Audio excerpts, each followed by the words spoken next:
అందరికీ వందనములు. దేవునామన స్తోత్రములు. ఆత్మీయ కుటుంబ సభ్యులందరికీ ప్రేమ వందనములు. నేటి మన ధ్యానాంశము, వచ్చుచున్నవాడు ఆలస్యం చేయక వచ్చును. వచ్చుచున్నవాడు ఆలస్యం చేయక వచ్చును. హెబ్రీలకు రాసిన పత్రిక 10వ అధ్యాయము 37వ వచనం చదువుకుందామండి. ఇక కాలం బహు కొంచెముగా ఉన్నది, వచ్చుచున్నవాడు ఆలస్యం చేయక వచ్చును.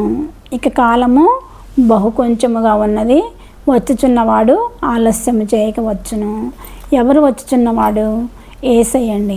యేసయ్య మనకి ఈ లోకంలో ఉన్నప్పుడు చెప్పాడు, నిర్ణయ కాలంలో నేను వస్తాను, మిమ్మల్ని అందరినీ తీసుకువెళ్తాను అని చెప్పి ఉన్నాడు. అదే ఇక కాలము బహు కొంచెముగా ఉన్నది, వచ్చుచున్నవాడు ఆలస్యం చేయక వచ్చున్నాడని మాట్లాడుతున్నాడు. ఆ దర్శన విషయము నిర్ణయ కాలంలో జరుగును, సమాప్తమగుటకు ఆతురపడుచున్నది. ఆ దర్శన విషయము సమాప్తం అవటానికి ఆతురపడుతుందంటండి.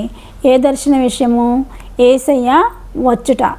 వచ్చుచున్నవాడు ఆలస్యం చేయక వచ్చును అనే పదము రావటానికి, సమాప్తం చేయడానికి ఆతురపడుచున్నదంటండి. అది తప్పక నెరవేరును.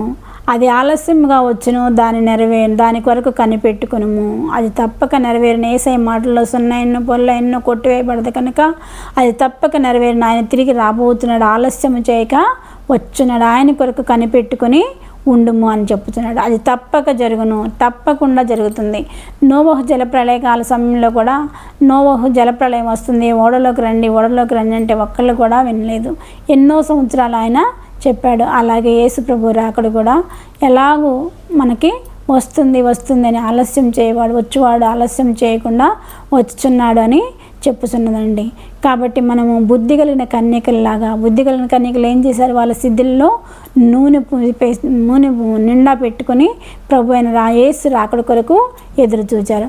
అదేవిధంగా మనం కూడా ఎదురు చూడాలి. ఎవరు ఎత్తబడతారు? యేసు ప్రభు వస్తున్నాడు, ఆలస్యం చేయక వస్తున్నాడు. వచ్చినప్పుడు ఎత్తబడే వాళ్ళుగా ఉండాలంటే ఎవరు ఎత్తబడతారో చూద్దామండి. అంటే నీతిమంతులు ఎత్తబడతారు. నీతిమంతులు అంటే ఎవరండి? నీతిమంతులు అంటే ప్రభు అయిన యేసు పరిశుద్ధ రక్తంలో తమ పాపములు కడుక్కున్న వారు నీతిమంతులుగా తీర్చిదిద్దబడతారు. నీతిమంతులు విశ్వాసం మూలముగా జీవిస్తారు అని చెప్పి ఉన్నాడు. విశ్వాసం వలన నీతి అనేది ఈ అబ్రహాము విశ్వాసంగా ఉండెను, అది అతనికి నీతిగా ఎంచబడెను. కాబట్టి మనం నీతిగా ఉండాలంటే ఏం కావాలి? ముందు విశ్వాసం అనేది ఉండాలి.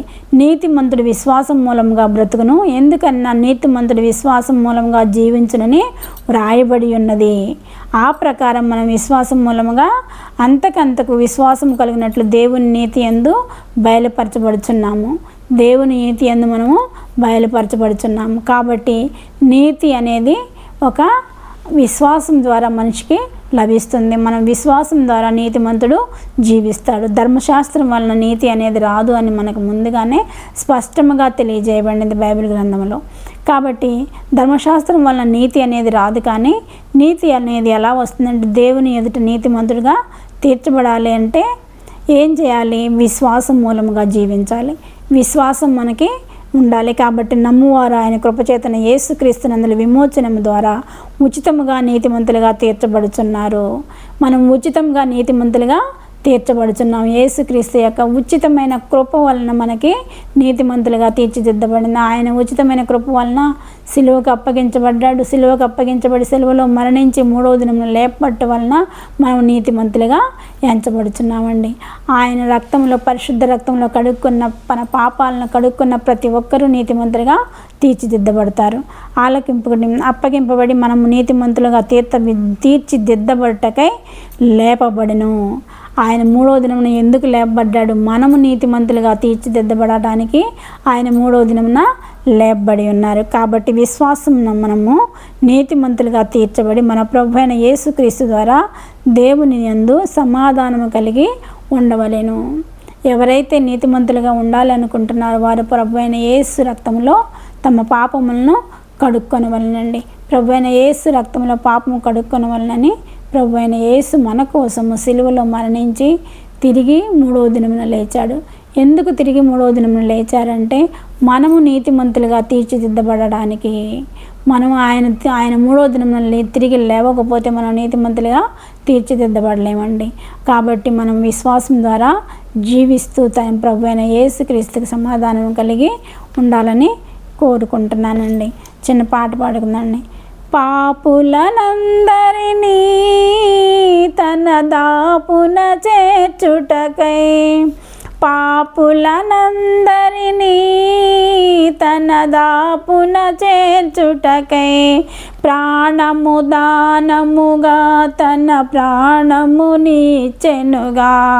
ప్రాణము దానముగా తన ప్రాణమునిచ్చెనుగా,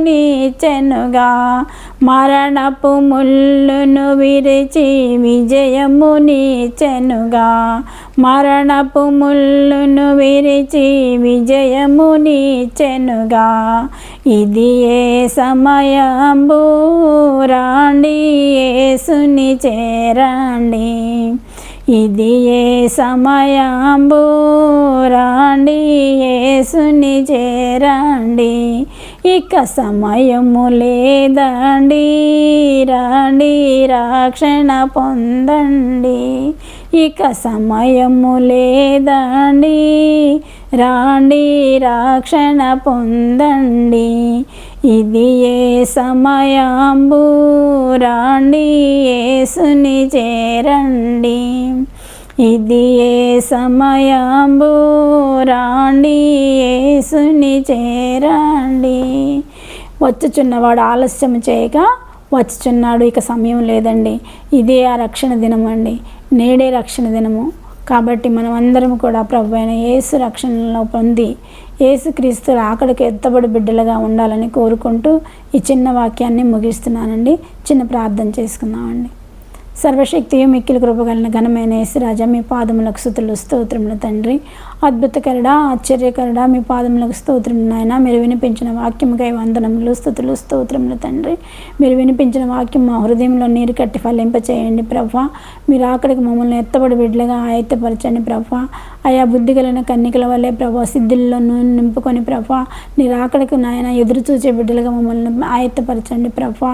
యేసయ్యా నీకు వందనాలు నాయన. నీతిమంతుడు విశ్వాసం మూలముగా జీవిస్తాడంటున్నావు ప్రభా.